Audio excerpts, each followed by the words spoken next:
Bonjour, je viens ici pour vous parler enfin d'une comédie romantique américaine, un genre que j'apprécie particulièrement et qui n'est pas forcément très bien traité en France. Il s'agit de Séduis-moi si tu peux de Jonathan Levin, avec l'excellent Charlize Theron et le non moins drôle Seth Rogen dans les rôles titres. Alors le film est assez long, j'ai l'impression désormais que c'est difficile de faire des bons films courts, mais il est très réjouissant, et si l'histoire d'amour est peu crédible, elle reste haletante, car les scénaristes y introduisent des enjeux spectaculaires qui ont même des répercussions à l'échelle mondiale, ce qui pose d'énormes dilemmes aux personnages et rend leur amour totalement impossible. Pour résumer, le journaliste Fred Larsky est engagé par hasard pour écrire les discours de l'icône montante Charlotte Field, dont les ambitions politiques sont aussi sincères que démesurées. Or, il se trouve qu'il l'admirait déjà depuis l'âge de 12 ans, puisqu'elle était sa babysitter déjà très brillante à l'époque. Entre nous, quel gamin de 12 ans a besoin d'une babysitter, mais peu importe. Les deux complices vont donc vite se retrouver et se séduire, sans se douter des conséquences dramatiques qu'un amour secret peut entraîner en politique. En effet, tout les oppose, sauf peut-être leur esprit acéré et leur sens de l'humour.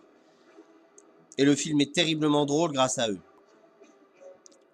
La sublime Charlize Theron est très à son aise dans son rôle de femme de pouvoir, assez pince sans rire, mais à l'écoute du monde et de ses collaborateurs. Elle porte complètement le film, comme le faisait déjà dans Mad Max l'inoubliable Furiosa.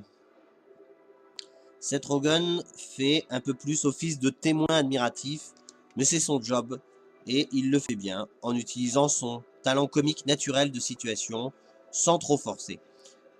Mis à part dans une scène sexuelle un peu creepy, je pense que les Américains aiment ça, mais ça passerait beaucoup moins bien en France. En tout cas, j'ai beaucoup ri, notamment grâce aux interventions du formidable ami de Fred, qui est pourtant tout son opposé et qui permet de critiquer tous les clichés clivants aux États-Unis. Blanc contre noir, juif contre chrétien, démocrate contre républicain. On voit que ça a peu de sens face à l'amitié, et son réveil en Black Panther m'a fait exploser de rire à la dernière scène. Vous comprendrez en voyant le film. Mais le cliché le plus important qui est mis à mal, c'est bien entendu celui du sexisme, puisque c'est l'homme qui est ici le jouet sexuel de la femme, de pouvoir, encore que les rôles s'inversent à nouveau face à l'opinion de l'Amérique profonde. D'ailleurs, toutes les dérives de l'Amérique trumpiste sont critiquées ici.